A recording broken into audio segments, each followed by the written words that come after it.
This MFL MarMac Coach Conversation brought to you by Birdnow Chevrolet, Meyer Auto Center, and Havlicek Trucking.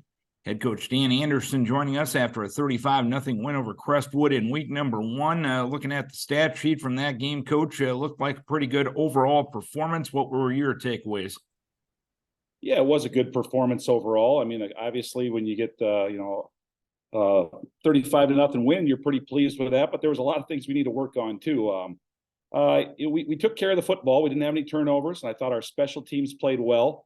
Ben Cranbeer came out for football first time I think since middle school. He's a junior, and he really kicked the ball well and made 3 out of 4 extra points. Kicked off pretty deep, so they're very pleased with Ben.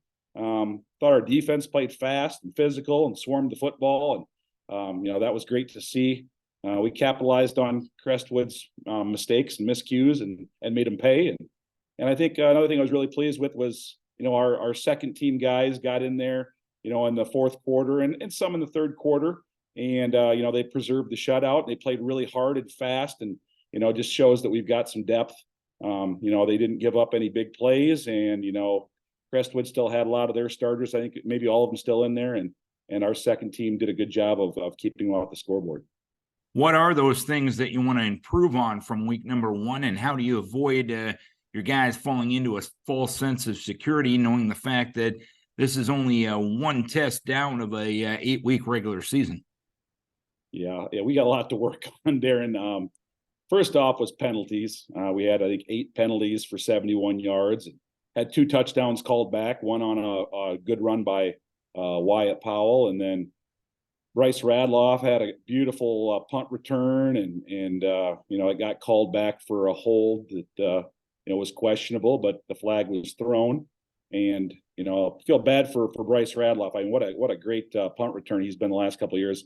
Unfortunately for him, I think he's had about 7 punt return touchdowns called back in the last 3 years. It feels like it, and he's done such a good job back there. And we gotta eliminate the penalties. They were drive killers, and again called back 2 touchdowns. Need to finish our blocks, and that's something that we saw on film. That we know who we're supposed to block, but and we attacked the guy, but maybe let him slide off. We gotta finish those blocks. I thought that Carver Blitzbentine, our quarterback, he played fullback last year, played quarterback as a sophomore. I think he had a good night. I think he was maybe 5 for 11 for 72 yards and 2 touchdowns and no interceptions. So, real workmanlike effort there. And anytime you can throw a couple touchdowns, and made good decisions when he was out there. So, we're very pleased with him. And, we need to work on our pad level a little bit too. We got to stay lower. But overall, I was pleased, but there's definitely things to work on. Looking at the stat sheet in your running game, you almost got to 200 yards on the ground, but you did so without having to have one guy as the workhorse. Nice balance within your running game itself. How important is it to establish multiple threats of the guys that carry the football for you? Yeah, that's kind of what we do. That's kind of been what we've done the last several years. We don't have one guy. We're not an I formation. We don't feed the ball to any one guy, 25, 35 times a game.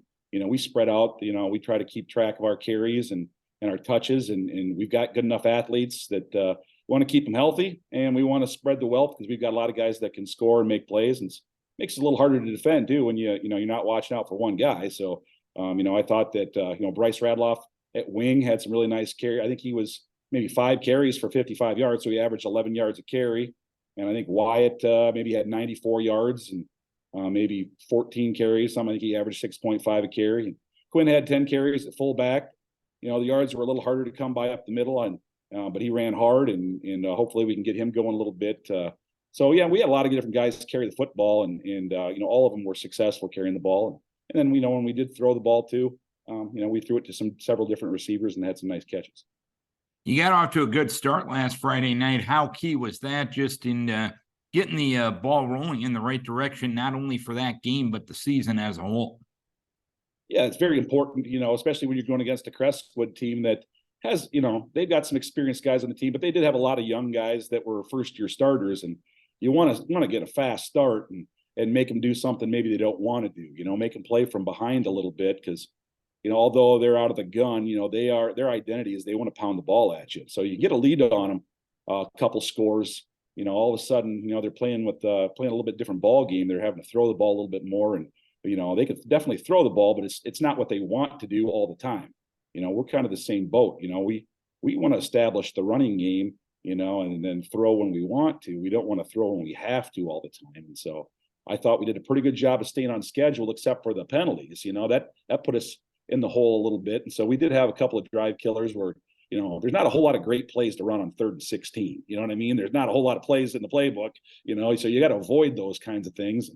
And, it was the penalties that hurt us and put us in those positions, not so much, big losses or anything like sacks. And although, I think Crestwood maybe had 1 or 2 sacks in the game, but for the most part, we were staying on schedule, but then you'd have a penalty and that put us back a little bit. And you go on the road for the first time this week as you travel up to Walk-On.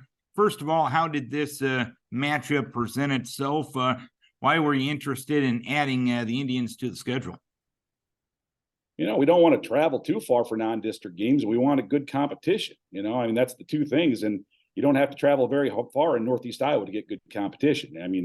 Walk-On has been a perennial powerhouse for many years now, and Coach Bierman and his staff do an excellent job up there.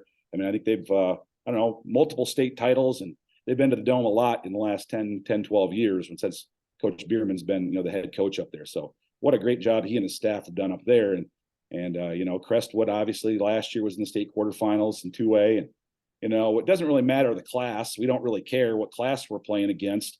We just reached out to teams in our area that we didn't have to drive that far that would give us a really good competition. And, we also discussed as a staff, we were looking for certain things, to get us prepared. Like, Crestwood, one of the reasons we wanted them is good competition, but they're an odd front slanting defense. And that's actually what West Branch ran against us last year, knocked us out of the playoffs. So, if you've got a weakness, you want to find out what it is now. You know what I mean? You want to find out if there's something you need to work on and, get you ready for the playoffs. Now is when you want to find those things out. And so we wanted good competition. Our number one goal, Darren, is not to go undefeated. Our number one goal is to be ready for the playoffs and be ready for district play. So if that means we have to go against some bigger schools that are really good and, and maybe take a loss or two somewhere along the line, I guess that's part of the game. But we want good competition. That's why we reached out to Walk-On and Coach Bierman, and it's definitely going to challenge our coaches and our kids. And this year's edition of the Indians, definitely some holes to fill from previous years, and they fell in week number 1 to Decorah. What'd you see on film from Walk-On in preparation for this week? Well, first off, when it comes to Walk-On, I'm pretty sure, if I remember right, I think they started last year 0-3. Then they rattled off 6 straight wins, won their district, and made the playoffs. So one thing with Walk-On is they're well coached. No matter who they've got back there, those kids are going to get better all the time. And I'm sure they're going to be even better this week than they were last week. And, Decorah is a great football program, and they've got a good team this year. They're very physical and big up front. And, that's where Decorah won that game. Walk-On's got good athletes. They've got a good quarterback. Courtney, he's a physical guy, and he runs hard and has, made good decisions. And, they've got that number 1, I think it's Hager, maybe at tight end. I think he started last year and he plays DN. He's a big threat and a great athlete. They've got some really good athletes. They lost a lot along their line, but obviously they do a good job of developing their kids. And so, things we saw on film from last week and last year is, they definitely are a different style of offense. And that's one of the reasons we reached out to them too, is because we wanted to see some different styles of offense. It goes from a polar opposite from a Cresco team that wants to pound the ball at you to a Walk-On that really knows how to spread it out, lots of formations, lots of shifts. And, they use their spacing well. You can tell those coaches understand their offense, and, they really stretch the field horizontally and vertically, and they know how to get ball out into space. And so we're going to have to tackle well in space because they know how to get the ball out to a lot of different guys and receivers. They know how to spread you out and then create mismatches in the running game. So it's not a matter if they'll get better or iron out their kinks. It's just when. For Walk-On. And we just hope it's not this week because they've got good ball players and they've got a great coaching staff, and they're going to get much better each week. So, we just got to make sure that we're on top of our game. And I think it's going to be a heck of a ball game on Friday night. Win or lose, I think people are going to get their money's worth. All right, Coach, here's hoping you can keep your winning ways going, keep your kids healthy. We wish you best of luck. All right. Thanks, Darren. That's head coach Dan Anderson for the MFL MarMac Bulldogs, brought to you by Havlicek Trucking, Birdnow Chevrolet, and Meyer Auto Service.